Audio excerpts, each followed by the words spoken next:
यहाँ पर एक्चुअली वो कह रहा है कि आप इन्हें सॉल्व कीजिए, ठीक है। तो solve this system of equations. अब बेसिकली जो हमने पिछले क्वेश्चन में किया था, हमारे स्टेप्स चलेंगे वही, मतलब we have to first check क्या इसका सॉल्यूशन एग्जिस्ट करता भी है या नहीं। बट उसके लिए क्या करेंगे, right in the matrix form first. Matrix form में कोफिशिएंट मैट्रिक्स एक्स के जितने भी कोफिशिएंट्स है कॉलम वाइज आ जाएंगे। फर्स्ट कॉलम फर्स्ट एलिमेंट 2, उसके नीचे वाला एलिमेंट, इक्वेशन में कोई नंबर नहीं है, so we always write 1, that's the coefficient. x का कोफिशिएंट यहाँ 3। Similarly second and the third column बड़े आराम से आप देख पाएंगे बिकॉज ये पहले भी आपने किया हुआ है। मैट्रिक्स x जो वेरिएबल मैट्रिक्स है, उसके तीनों elements column wise x, y and z, and right hand side वाला मैट्रिक्स उसका नाम b। तो हमने जो काम शुरू करना है, सॉल्व करने से पहले चेक करना है क्या ये कंसिस्टेंट भी है या नहीं। ओके, तो कंसिस्टेंसी देखने के लिए हमें इसको क्या करना है, हमें डिटर्मिनेंट a निकालना है। अब हम ले लेंगे a11, सबसे पहले द एलिमेंट a11 और उसके साथ मल्टीप्लाई करेंगे उसका कोफैक्टर a11, ठीक है। सो 2, अब कोफैक्टर के लिए आपको पता है, अभी हमने देख लिया कि फर्स्ट रो के हिसाब से हम एक्सपैंड कर रहे हैं, तो प्लस माइनस और प्लस ये 3 साइन हमें लेने हैं। तो यहाँ पर हमने 2 के साथ प्लस ले लिया, यहाँ वो वाला माइनस है, ये वाला। I hope it is clear to everyone, है ना। और फिर यहाँ पर जो हम प्लस लेंगे वो भी वही वाला प्लस। तो ओके, लेट अस सी। सो 2 इसके साथ ये 4, माइनस ऑफ माइनस इसको प्लस बना देगा, 4 + 1, ठीक है। अब -3 इस फॉर्मूले से, -3 ये ले लिया। अब ये दोनों कैंसिल कर दिया आपने, कौन से दोनों, the first row and second column. 1 × -2 is -2 और यहाँ पर माइनस लग जाएगा, -3 आ गया। ओके, क्लियर है ये सबको, राइट। देन ये तो था A first row second column, A first row second column.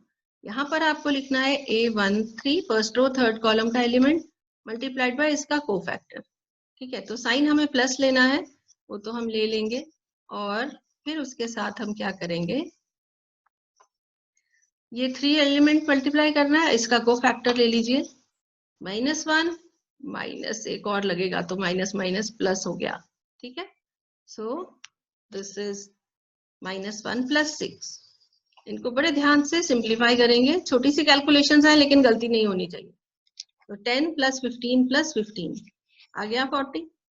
बड़े ध्यान से बड़े प्यार से लिखेंगे, this is not equal to 0, important step है, और ये भी देयरफॉर A इनवर्स एग्जिस्ट। तो आपको ये बड़े ध्यान से लिखना है, you must be careful of these. Okay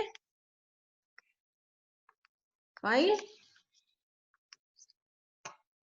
now what next. जब A इनवर्स एग्जिस्ट कर रहा है तो हम उस A इनवर्स को लिख लेते हैं, ठीक।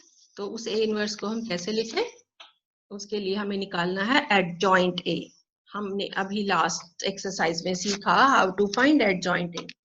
एडजॉइंट A यहाँ से हमने अभी किया ही है, कोफैक्टर्स का ही तो ट्रांसपोज मैट्रिक्स होता है। सो हर एलिमेंट के लिए उसका कोफैक्टर लिखा जाएगा, और वो लिखते हैं हम कैपिटल A से। तो कैपिटल A11, A12, A13 है तो ये फर्स्ट रो के एलिमेंट्स, लेकिन जब हमने ट्रांसपोज लेना होता है तो हम इन एलिमेंट्स को कॉलम वाइज लिख लेते हैं। तो आप चाहे तो ऐसे लिख लें रो वाइज, चाहे ऐसे कॉलम वाइज लिख लेंगे, तो फिर हमें डायरेक्टली एडजॉइंट A लिखने को आसान होगा, एज इट इज ये एलिमेंट्स हम लिख पाएंगे। एनीवेज आप इन्हें दोबारा अपने हिसाब से देखिएगा, हमें अल्टीमेटली एडजॉइंट A करेक्ट चाहिए। A11 हमने अभी कैलकुलेट यहाँ पे किया था, है ना, फर्स्ट रो फर्स्ट कॉलम का कोफैक्टर। तो जब हम डिटर्मिनेंट निकालते हैं तो हमें एक रो के कोफैक्टर्स तो ऑटोमेटिकली मिल जाते हैं। ये 5, यहाँ से ये -5, लेकिन ये माइनस हमने पावर I + j की वजह से लगाया था। सो माइनस ऑफ -5 इज 5, और A13 हमें यहाँ पर फिर से मिला था 5। तो ये तीनों हम कर चुके। नाउ A21 मतलब सेकेंड रो और थर्ड कॉलम, सेकेंड रो और थर्ड कॉलम को अगर हम लेना चाहें तो देखिए कैसे लेंगे। सेकेंड रो, ये रहा सेकेंड रो। अब एक एक करके पहले फर्स्ट कॉलम को कैंसिल किया। अब क्योंकि ये उसकी पोजीशन है 2 and 1 ऑड है, इसलिए यहाँ आएगा माइनस। रिमेंबर ये वाला डिटर्मिनेंट, अब यहाँ पर माइनस आना चाहिए, यहाँ प्लस और यहाँ फिर से माइनस। ठीक है, इसको बहुत ध्यान से देखिएगा।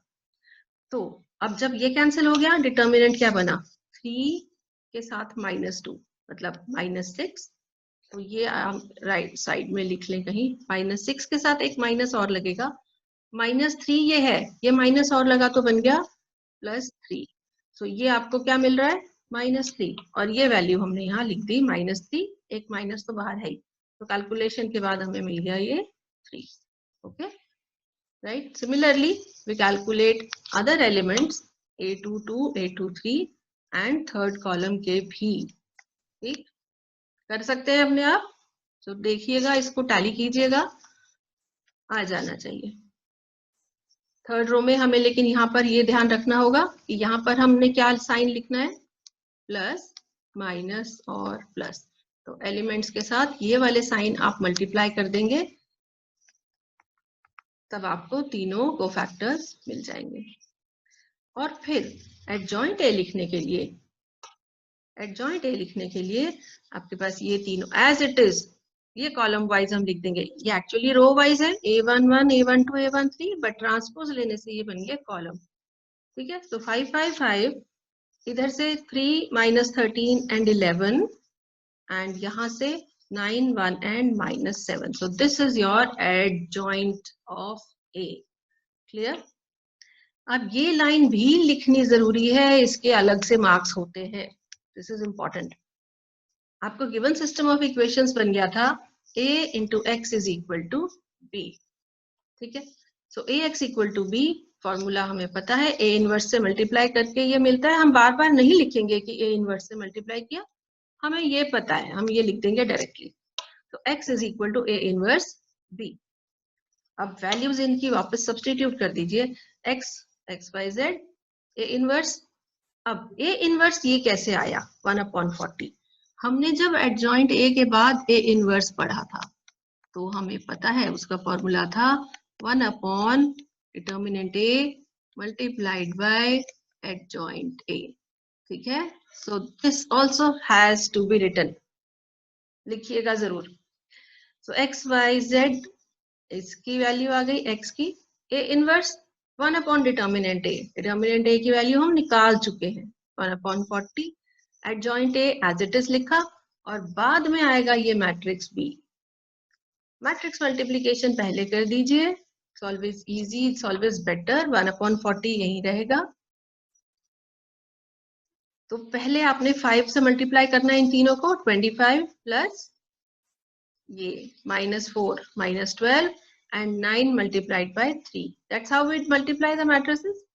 27, इनको सॉल्व करके ये आ गया 40। अब इसी कॉलम को सेकेंड रो से मल्टीप्लाई करेंगे, 25 प्लस 52 माइनस 3 1 जा 3। ठीक है, एंड सिमिलरली द थर्ड, 40 80 -40 आते ही हमको 40 से डिवाइड करके ये क्या मैट्रिक्स मिल गया, हमको मैट्रिक्स मिल गया 1 2 -1। इधर लेफ्ट हैंड साइड पर मैट्रिक्स क्या था, एक्स वाई जेड, और इधर है 1 2 1। तो हम अगर यहाँ ऐसे लिख भी दें, इसको दोबारा से देख लें कि ये एक्स वाई जेड है। कंपेयरिंग द टू मैट्रिसेस, आपने सिर्फ यहीं पर आंसर नहीं छोड़ देना, compare the two matrices and write x equal to 1, y is equal to 2, z is equal to -1, और तब ये आपका आंसर बना। इस स्टेप के भी अलग से मार्क्स होते हैं। आपको मैट्रिक्स फॉर्म में आंसर नहीं छोड़ना, क्योंकि क्वेश्चन मैट्रिक्स फॉर्म में नहीं है, क्वेश्चन इक्वेशंस के फॉर्म में है, लिखा है सॉल्व द इक्वेशंस। तो आपको आंसर भी अलग वेरिएबल्स के फॉर्म में देना है। You will not leave it in the matrix form, you will definitely leave it in the variable form. Okay, clear?